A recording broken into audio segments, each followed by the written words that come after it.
Coming up, could Kentucky be without an education commissioner soon? Dedicated to Eastern and Southern Kentucky, this is WYMT Mountain News at 11. Good evening, I'm Steve Hensley. Kentucky Education Commissioner Jason Glass is up for a new job. Samantha Valentino takes a closer look at his decision to seek other opportunities. The Kentucky Department of Education has confirmed Commissioner Jason Glass is a finalist to be superintendent of Baltimore County Schools. Any school district would be happy to have him. Maybe they'd be lucky to have him. Laura Hartkey is an organizer for Kentucky 120 United AFT. She says the majority of Kentucky teachers are sad to potentially lose Glass as commissioner. We really want Dr. Glass to know that we support him and we thank him for the time that he gave us. In a statement to WKYT, Glass said serving as commissioner has been an honor, saying, quote, "Even in the hard times, I have loved every minute of it." News of Glass potentially leaving comes after the GOP-controlled Senate passed legislation increasing its oversight of the KDE. And as frontrunners for the Republican nomination for governor have called for him to be removed from his position. And I will help you in November by making sure that Andy Beshear is retired from the governor's office and we remove Jason Glass as commissioner of the Department of Education. They've been silenced by this woke Commissioner Glass. And you know, right, if he does the right thing on the day after the election, he's going to resign. Because if not, then I'm going to do the right thing, and on Inauguration Day, I'm going to fire him. Per Kentucky statute, the governor does not have the power to fire an education commissioner. This position is selected by the State Board of Education. It feels like they just needed a boogeyman, and they have made it Dr. Glass. A spokesperson for the Department of Education told WKYT that statements made by various gubernatorial candidates had zero impact on the commissioner's decision to seek other opportunities. In Lexington, Samantha Valentino, WKYT. Now, at this time, Glass has not accepted any other position. His current contract as Kentucky's Education Commissioner runs through September 2024. Now, as a reminder for you, tomorrow is the final day for early voting in Kentucky. All precinct locations are open on Tuesday, May 16th, actual primary election day, from 6 a.m. to 6 p.m. Again, that's the day of the primary, but the last day of early voting is tomorrow. And we hope you'll join us on election night, May 16th, for our primary election coverage. A shooting brought Kentucky State Police to the Phelps area of Pike County this morning. Troopers say 19-year-old Sterling Justice Jr. of Stopover shot and killed 34-year-old William Working of Phelps around 8 a.m. before leaving the scene. He was later arrested after an hours-long search. While they say it was an isolated incident, troopers say the community did its part to make sure nothing escalated as they searched for justice. The information came out, the community worked well together. We had had schools that went on lockdown. There's also a rehabilitation nursing home facility there close by that went on lockdown. So everyone in the community did their part as far as trying to keep everybody safe until we were able to locate this subject. Justice was taken to the Pike County Detention Center, charged with murder. We continue to watch out for a few showers across the mountains as we close out your Friday. Here's a look at the radar, and as you can see, some showers mainly over the Big Sandy tonight. Places in Dickinson and Buchanan counties in Virginia. A few showers now near Grundy. Also some showers just to the east of Phelps over portions of far eastern Pike County. Also into Logan and Mingo counties in West Virginia as well. A few light showers are possible as we go into tonight. That mild and muggy weather continues as well. Temperatures in the middle to upper 60s at this hour. 67 in Jackson, 69 for Manchester, or 69 for London, 67 in Manchester, 68 for Somerset, and 65 over in Pikeville. And temperatures stay mild as we go into tonight. We do fall into the middle and upper 60s, watching out for possibly a few showers, but higher rain chances return on Saturday, also into Sunday. All those details coming up in just a few minutes. Steve? Cameron, thank you.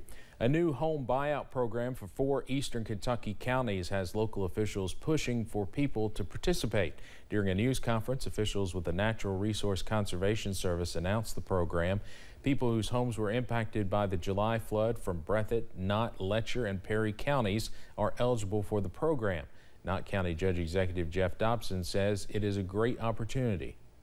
And like I said, I really want to encourage people to consider this.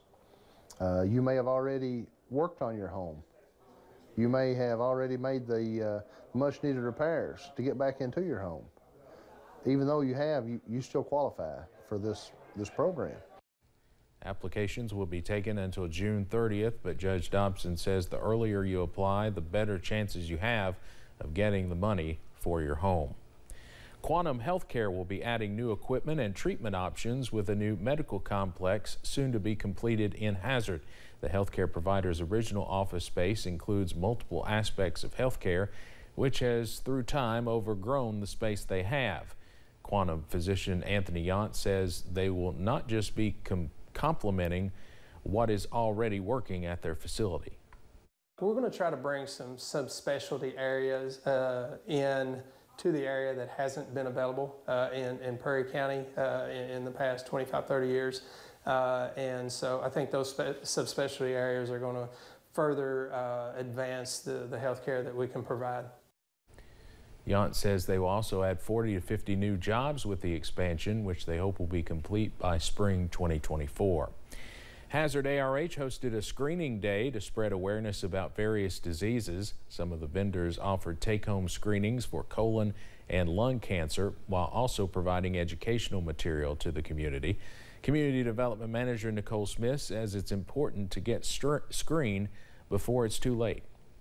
You know, that enables us to, you know, find any kind of disease or irregularities prior to, you know, maybe a diagnosis. You know, it's very important that you go and have your annual screenings done. Smith says it's important to host events like this and spread awareness. To find out about future events, you can visit their Facebook page. One library in the Big Sandy is offering a program aimed at meeting a need for children in its community. WYMT's Jordan Mullins has more about the Lawrence County Public Library Summer Feeding Program and how it is giving children a safe place to learn and some hot meals throughout the summer months. When we think of public libraries, we often think of books, but Lawrence County Public Library Director Carly Pelfrey says they provide much more. Books are the spine of the public library, but the public library is really the spine of a community. Many programs offered by the library are geared to meet certain needs, and its summer feeding program is no exception. If you're fortunate enough to have never been hungry yourself or have your children be hungry or anybody in your family be hungry, you don't realize the need that's there, especially in the summer when school ends and then you have a couple of months before school begins again. Sometimes school meals are the only meals that children get. In 2022 alone, the library served more than 13,000 meals and expects nearly 20,000 this year. But the need goes beyond just the snacks. We see a lot of need here, not only with the food, but with things like our air conditioning and Wi-Fi during the summer. We have kids that show up at the door at 9 a.m. ready to eat. The program allows children a place to stay and enjoy themselves during the summer months. A program in the morning, you can have breakfast, then do a program, then have lunch, and then do another program. So you can virtually be here all day, do something different every day, and still be able to eat. Offering a safe space and a good meal for children across the county. In Lawrence County, Jordan Mullins, WYMT Mountain News. Library Director Carly Pelfrey added that the USDA-sponsored hot meals are served starting May 23rd for children 18 and under from 9 a.m. till 10 a.m. and from noon until 2 p.m. The library will also be providing its own snack bags for children to take home. Sunday will mark 35 years since the worst drunk driving crash in U.S. history. 27 people, including 24 children, died when a drunk driver hit their school bus in Carroll County in 1988. Police say a church youth group was returning from a day at Kings Island when Larry Mahoney, driving the wrong way on the interstate, hit them. The bus burst into flames. A jury convicted Mahoney of manslaughter. Coming up on Mountain News at 11, a key part of the Kentucky Derby tradition was missing this year, and we've learned why. Plus, we are tracking showers and storms for Mother's Day weekend. All those details coming up in just a few minutes.